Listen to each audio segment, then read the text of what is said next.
Today, the Jets tagged Breece Hall, which I'm like, I guess it's whatever. Hopefully, we'll see if they get to a long-term deal with him. But I'll be honest with you, Breece Hall hasn't been the same since his rookie year. Yeah, Rookie year, he was really good. Then I think he tore his ACL or something like that, and it kind of cut his season short. And he's just been kind of the. I will say also the team has been very mid. But the team was mid his rookie year, and he was breaking off crazy runs and doing a bunch of crazy stuff. I had him in fantasy that year, so I vividly remember how crazy he was going, and he's just been nowhere near that level of production ever since. So interesting there. The Cowboys tagged George Pickens, and they did that like last week. So not 27 mil. huh? 27 mil. Yeah, and I'm not surprised about that one. I think that honestly, I think he's just going to play this year on the tag. We'll see if they give him another deal, but I think he's going to play this year on the tag, and then maybe they move on from him. I think that these all these teams, you can't keep building these offense first teams, Yeah. where it's just you're putting which when you're like the Bengals basically, where it's like, okay, you have all your money in your quarterback and two wide receivers. Yeah. That just doesn't win. That just doesn't win. So we'll see. I mean, the Cowboys also don't win. They haven't won in my entire life. So maybe they do decide to give him a long-term Literally. contract and just decide to just keep running up the score and let people run up the score on them. Who knows? Um, then also an interesting one, the Falcons franchise tag Kyle Pitts, who's had a very up and down career, had a really good rookie year and then kind of middling next couple of years, and then last year flashed again. So I mean he's one of those guys, he has all the tools, so I think that they've just been using him really wrong. Um, so I'm not surprised. I think it makes sense though. It's kind of one of those like he's been good enough, but we don't know if we want to give him a deal or something. So the franchise tag kind of gives you that opportunity to work something out. And then the last one is the Daniel Jones got the Yeah. transition tag, which is I think they said this is the first time that it was used on a quarterback in like 20, 30 years or something like that, which is really crazy. What's the Uh, transition tag? yeah, so basically transition. So like franchise tag, when you place that on a player, that means, they're here for this 1 year for this, whatever the number for the franchise tag is, and they're under your contract with your team. The franchise tag is technically Daniel Jones basically all the franchise tag is restricted free agency. So it's Okay. like in basketball, exactly. So Daniel Jones is technically a free agent, but the Cowboys have the right to match any deal that he gets made, that gets offered. And if Oh. no deal gets offered, then he will play the year for whatever that tag number is. So it's literally I mean, it's literally restricted free agency. And I think it's Uh, also the like the is it like the league average for that position? That's what you get paid? yeah, so that's the same across all franchise tags. It's whatever the league average is for that position. I didn't know That's that. why the number changes every year. Yeah, And that it, makes it, sense. it increases though, because you can tag a guy more than once. So if you tag a guy for a second year, then that number goes above whatever the league average. Like I forget what the multiplier is, but it goes up. That's why you usually don't see people get tagged more than once because there's a penalty for that, which is real because it's like either sign them to a deal or don't. Yeah. Um, but yeah, so those are like the big tagged people. And then I think it's interesting to me, the biggest person who didn't get tagged is the freaking Super Bowl MVP. Kenneth Walker, the Damn. Seahawks decided to let him walk. Of course, there's still a possibility that they might re-sign him in free agency, but I just don't Better. see that. I don't know. We'll see. It just would be interesting if you let it get this far. If you're going to re-sign him, then you should have done it, basically.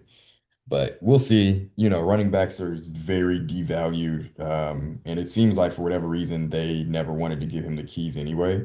I saw something today that I kind of I really resonated with is like we probably would have never saw this Kenneth Walker. He might not have even won finals, Super Bowl MVP if Zach Charbonnet was still there because they, for whatever reason, wanted to give Zach Charbonnet all the like goal line touches, all the passing downs, all this other stuff where it's clear Kenneth Walker can be a three down back. Yeah. So, maybe they just want to go another direction with Charbonnet. He's good enough. I think he'll be fine. I don't think he's good. I don't think he's better than Kenneth Walker, but I'm sure I think he won't have a tough time finding another team out there in free agency because he is still, I think he's only like 26 or something like that. And decent prime years for a back and get maybe like a 3 year deal or something like that. Mm. Um, yeah, so that was very surprising. It is just really crazy. Running backs always get disrespected, but to do that to the Super Bowl MVP is Super really Bowl, crazy. yeah. But it's like I guess you believe any running back could have done that, and I just don't think that is the case. And I think these past couple of years have proved, the Cowboys were like, oh, because I think it's like they could have got Derrick Henry, they could have got some of these other guys, and they chose whoever the hell before Javonte Williams worked out for them, but before that, it just wasn't good. Yeah, and then. In terms of guys who are gonna be free agents, Trey Hendrickson wasn't tagged a second time, so they tagged him last year. So if they had tagged him again this year, it would have been a crazy number. Um, Mm. and then again, we talk about franchise malpractice. Again, you got very lucky. You got the number one overall pick in the year that Joe Burrow was there. Cool. If that hadn't happened, and then of course you're able to draft Jamar Chase and T. Higgins, but the biggest thing, of course, is Joe Burrow. If that hadn't happened, the Cincinnati Bengals would still be in obscurity the same way they have been for the vast majority of my life. Terribly run franchise. I don't know what the ownership is doing.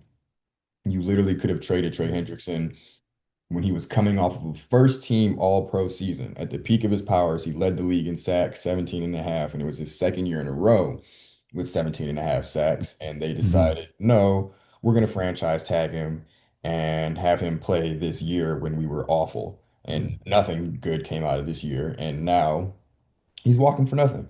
So just again, just absolute masterclass in how to be terrible by the Bengals. And it's why they've missed the playoffs 3 years in a row now with Joe Burrow. And the other person who was a very interesting free, so that one to me actually isn't as interesting because it just makes sense. But the one that is Kyler Murray. He Mhm. was released, or I don't know if it's official yet, but they've announced that he's going to be released once the league new year starts, which I think is right before that tampering period. So Mhm. technically he's still on the team right now, but they know that they've announced that they're going to release him, and he even put up a whole post saying thank you Arizona and stuff like that. So Yeah. that's a foregone conclusion. He's a really interesting free agent because guys like him, it's a very similar situation to Russell Wilson. He was waived, or he will be waived while his money is already fully guaranteed. So he'll still be earning 30 something million dollars, which means that he'll probably be playing for the minimum this next Minimum. year. Exactly. Kansas City. It opens up the door for a lot of teams who, otherwise wouldn't have the money to sign someone like him. And I don't think he's, top of the market guy, but he's definitely a starting level quarterback. And there's plenty of teams out there that don't have a starting level quarterback on their roster. So Mhm. OKC would be okay, but I just don't know. We have no idea what Mahomes, I feel like, might try and be like Tatum and just come back. Yeah. That's what the reports are also saying, that he wants to come back as early as possible. So if I'm Kyler and I'm at a point where my career is at a Indiana? crossroads right now, yeah, I don't think that signing up basically to be the backup quarterback is going to be a good idea, especially when he can just have the pick of a lot of different teams. So, we'll see what Yeah. happens. Indiana might be, but they also, Atlanta. or did they sign Daniel Jones? They did, but he tore his Achilles. So I mean, football players come back faster, but I don't know because outside of that, they just got Riley Leonard, who I think is just there to be there. And Oh, then, that's Daniel Jones, who I said they just put the transition tag on, right? hmm Yeah, yeah, yeah. So I think that, you know, he's gonna miss a good amount of time. That wouldn't be the worst one, but if I'm Kyler, it really it depends on the landscape. How many teams are really going to be trying to find a veteran quarterback versus trying to draft one, because you can look at guys like Daniel Jones and Sam. Well, no, Sam was starting, but you know, sometimes waiting a year behind somebody isn't the worst thing. But also, I think for a guy like Kyler, where a lot of things are predicated on his athleticism and he's already short, I don't think he has necessarily that same benefit of time as some of these other guys like Sam Darnold and Daniel Jones are the archetype of quarterback to me that can still be playing well within their mid to late 30s probably. I don't think that Kyler's going to do that. I couldn't imagine Kyler Murray still being a starting quarterback at 36. It just doesn't yeah, seem feasible. So I think he is on a shorter timeline. So if I'm him, I'm trying to find a team that's gonna allow me to start for the whole season, to be real. Mhm. Yeah, nah, yeah, definitely take that Baker Mayfield approach, I guess, as well too. I feel like he gonna essentially be like a journeyman, but if he can go to a team where they have a vacancy and they essentially have like a roster made team as opposed to like a complete rebuild, um, kind of take that situation, play a couple games. Like we said, we don't know when Patrick Mahomes is gonna be back, but all signs point to him want to be on that Jason Tatum shit. But if you can go to an Indiana or an Atlanta or um, Kansas City, I think that would bode him well. But we'll see. Like you say, he has some options for now. But I would probably go to a team where he can start immediately, at least for a good enough sample size. Because I think right now they even like teams are showing interest in what's that dude's name? That used to be a quarterback, maybe a backup, some Willis or some shit. Malik Willis. Yeah, you know what I'm saying? People still see value in him. So I would kind of just take that route and kind of see where the cards may be at. But like you said, I'm not really a fan of short quarterbacks, bro. You got to be at least 6'1". You know what I'm saying? This nigga like 5'9", 5'10" if he with shoes on, if he lucky. Yeah. Um, but yeah, we'll see what happens.